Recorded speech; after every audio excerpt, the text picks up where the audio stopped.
बिस्मिल्लाहिर्रहमानिर्रहीम। अस्सलाम वालेकुम। मैं हूं खुर्रम इब्न शब्बीर और आप देख रहे हैं हमारा यूट्यूब चैनल। आज गुफ्तगू करते हैं चीफ जस्टिस ऑफ पाकिस्तान की नई जो 26वीं आइनी तरमीम हुई है, उस तरमीम के बाद जो नया कानून बना है, उस कानून के तहत नए चीफ जस्टिस को सिलेक्ट कर लिया गया है।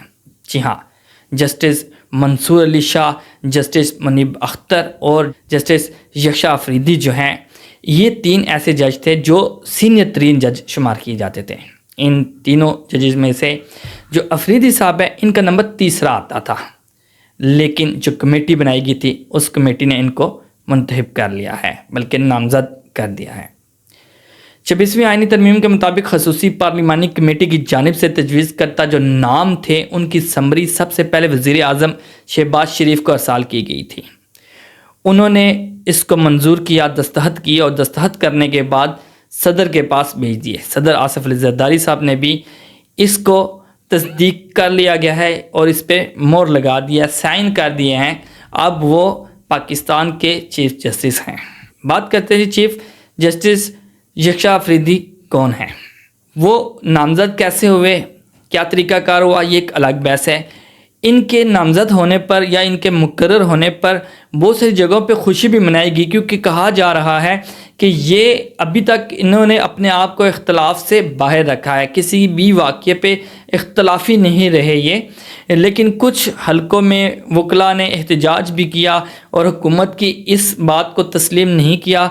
क्यों नहीं किया? इस वजह से तस्लीम नहीं किया कि जो जस्टिस के लिए जो एक तरीका कार रखा गया था कि सीनियरिटी बेस पे जो सीनियर होगा वो चीफ जस्टिस बनेगा, उसको तोड़ दिया गया, उसको ख़त्म कर दिया गया। अब तीसरे नंबर वाला जज जो है वो चीफ जस्टिस बन गया है। अगर आपको याद हो तो कारगर से पहले एक जो जनाब मोहतरम हमारे बहुत ही पॉपुलर लीडर गुज़रे हैं, लीडर ही के हैं उनको, और जो हमारे मार्शल्ला लगाने वाले थे, जिन्होंने नवाज शरीफ साहब को कैद कर लिया था या फिर उसके बाद इन्हें वापस भेज दिया था सऊदीया में। जी हाँ, मैं परवेज़ मुशर्रफ की बात कर रहा हूँ। परवेज़ मुशर्रफ को भी नून लीग ने इसी तरह ऊपर लाया था और उनको मुकर्रर किया था। अब चीफ जस्टिस का भी यही सीन हुआ है और तीसरे नंबर वाला जो चीफ जस्टिस है उसको पहले वाले नंबर पे लाया गया है। तो अब देखना ये है कि वो फ़ैसले कैसे करेंगे।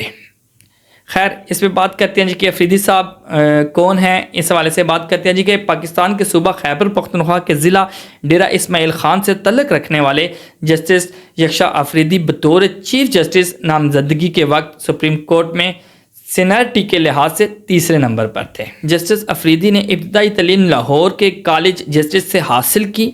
इसके बाद उन्होंने गवर्नमेंट कॉलेज लाहौर से BA और फिर पंजाब यूनिवर्सिटी से माशियात MA किया। उन्होंने कानून की तालीम बरतानिया की कैम्ब्रिज यूनिवर्सिटी से हासिल की। फिर इसके बाद जस्टिस अफरीदी साहब जो हैं, उन्होंने 1990 में हाई कोर्ट के वकील की हैसियत से प्रैक्टिस शुरू की, जबकि 2004 में सुप्रीम कोर्ट में वकालत का आगाज़ किया। इस दौरान वो खैबर पख्तूनख्वा के असिस्टेंट एडवोकेट जनरल के अहदे पर भी काम करते रहे।